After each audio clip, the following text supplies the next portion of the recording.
For number 23, I'm trying to convert the equation from rectangular form to its equivalent polar form. So anywhere I see an x, I want to replace it with r cosine. Anywhere I see a y, I want to replace it with r sine. So this is going to be an r times cosine of theta squared is equal to 4 times r sine of theta. So if I square that, it's r squared cosine squared of theta is equal to 4r sine of theta. And I want to get r by itself. So I'm actually going to divide both sides by r cosine squared.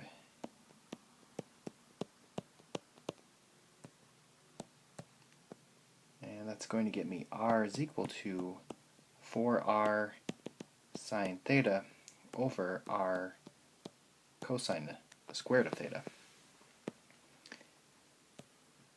So r is going to be equal to those other r's cancel out.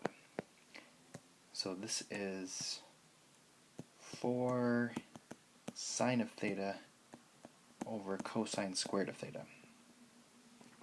So this is okay for a final answer. If you want to get rid of all the fractions, you can. Basically, you're going to have to split up the cosine squared on the bottom.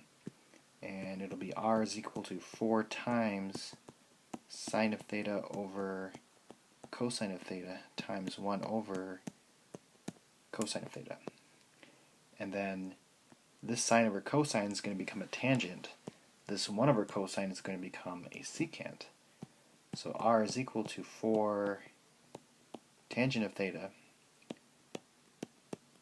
secant of theta.